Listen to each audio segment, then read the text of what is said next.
What's up guys, John here. Today I'm going to show you how I make my unorthodox water-based pomade.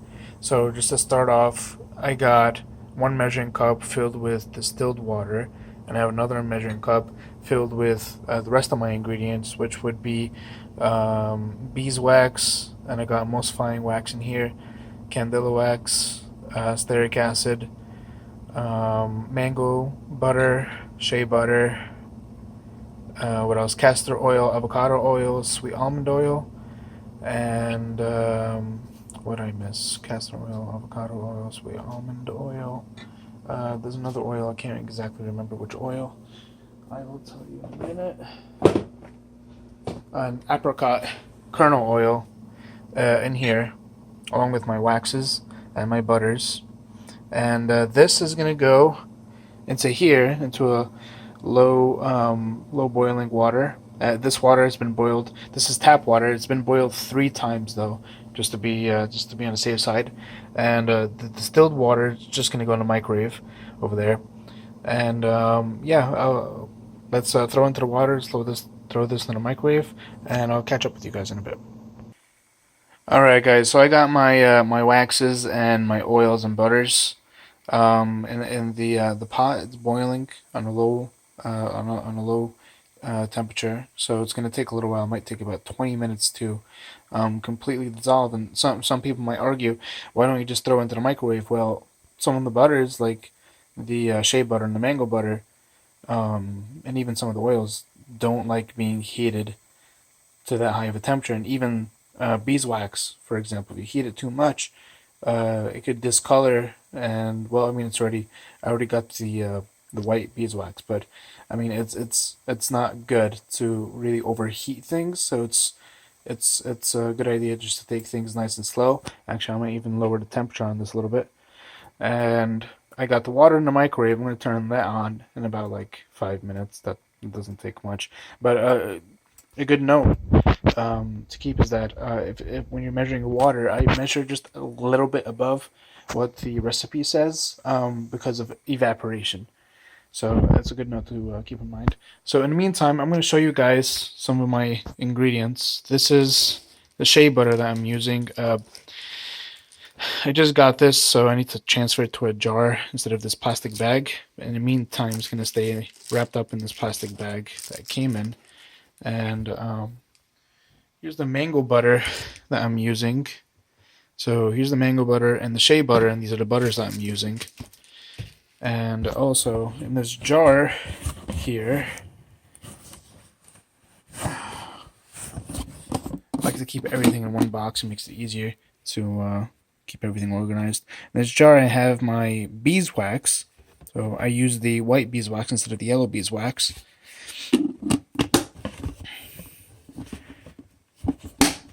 Oh, and just to note, all my equipment, everything that I use is thoroughly cleaned, like with boiling water and rubbing isopropyl, rubbing alcohol, and like I make sure everything is clean before I use anything, even my equipment, even that pot and the measuring cups, everything gets cleaned 100%. So yeah, this is the emulsifying wax that I use. This is what it looks like. Pretty much, almost looks like the beeswax. And of course the stearic acid. This little 4-ounce pouch is going to last a very long time. So I like making my batches in small batches, quality control. Here's the candela wax, if I can focus.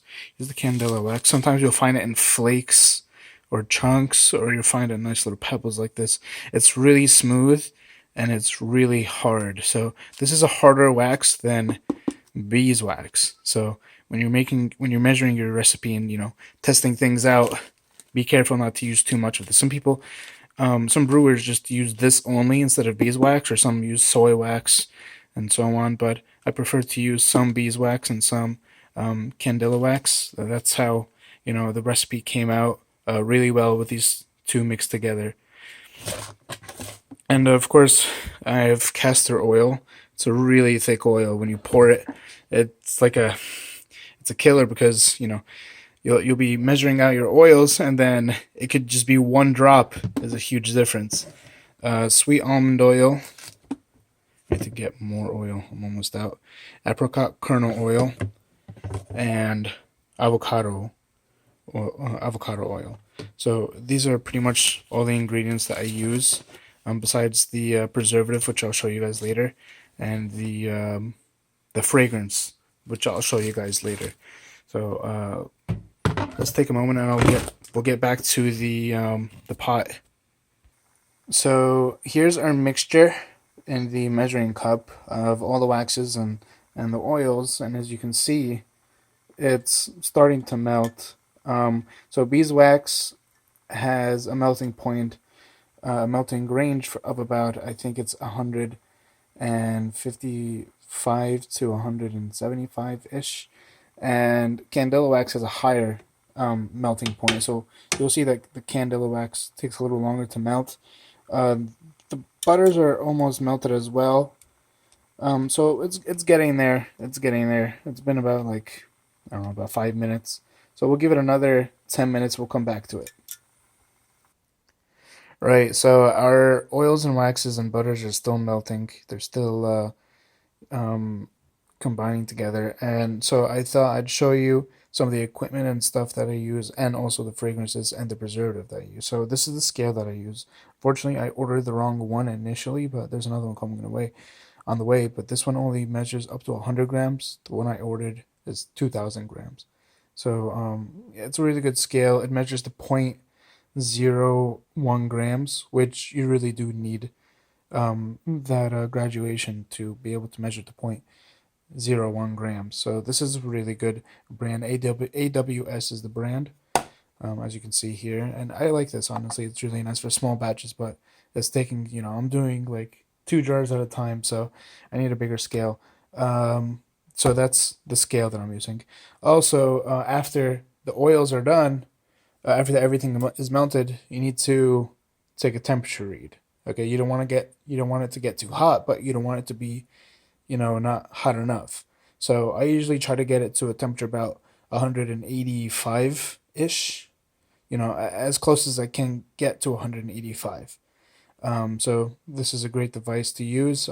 Unfortunately, the digital ones take a little longer because they climb up. It's like 176.1, and then it goes up to 0.3, 0.6, whatever. So it takes a little while. It takes like a minute to take the most accurate read, to finally take the final read, I mean. But then, of course, it's still getting hotter and hotter. So try to get yourself a standard, regular thermometer. Okay, so that's the thermometer to take the temperature that we need. That very important. So when we combine the oils, waxes, and the water, the 2 measuring cups, we need to mix them together. So I have 2 or 3 different kind of mixers. We have a regular whisk, but of course this takes very long. And I have a milk frother. Oops, pick that up. I have a milk frother, but this is great. I really like this for small batches. An electric milk frother. It's less messy. And we have this thick blender. As you can see, it's right here next to me. This one, you got to be careful. If you're not careful, you're going to spill your entire brew. The first time I used it, I toppled the measuring cup toppled over, and I spilled the whole thing, and I was pretty angry. So yeah, those are the tools that I use to blend everything together at the end. And also, I got my preservative here. This is Optifin Plus preservative. Very important. You need to do some research on preservatives, because if you don't choose the right preservative, or if you don't measure out the preservative enough, your batch could spoil. And also my fragrance. I got I like this fragrance. So when it comes to fragrances, some fragrances really bother me, especially if I can smell it 6 hours later. And you're smelling it throughout the entire day. It sort of, affects your sense of smell and sinuses and so on. So I like this. It's light. It's not too strong. So what does it smell like? If you've ever had Earl Grey, that's what it smells like. Earl Grey tea. That's what it smells like. Bergamot. I love this. I'm probably gonna change it though, because some people like stronger scents, right? So in here I got my fragrance and my preservative together, and I'll show you when we finally get to this step to adding the fragrance and the preservative. So that's why we need the thermometer, because if I put the fragrance and the preservative too early and the mixture's too hot, it could kill the preservative and the fragrance will evaporate. So usually I wait until the mixture gets to about 165, between 160 and 165 degrees Fahrenheit. When it gets there, I mix in the fragrance and the preservative. I whip it real quick, and then finally I pour them into my jars as quickly as I can. And these labels I printed at home. I bought some vinyl adhesive paper, the glossy vinyl adhesive paper, and I made the label myself on Microsoft Publisher. And it's great. Honestly, you get to customize everything according to the way you like it, and to your specifications. So right after I mix this in, they're going to be poured into here and left to cool down. You can't cap them. You cap them, moisture is going to build up, and you create a risk for mold and other bacteria and stuff like that. Okay, we're going to get back to the oils and the water in a bit. All right, so hang on. All right, guys, so as you can see, our mixture is up to 186.8, so about 187 degrees, which is great. So I'm going to take out this thermometer right here. I'm going to place it on the workstation.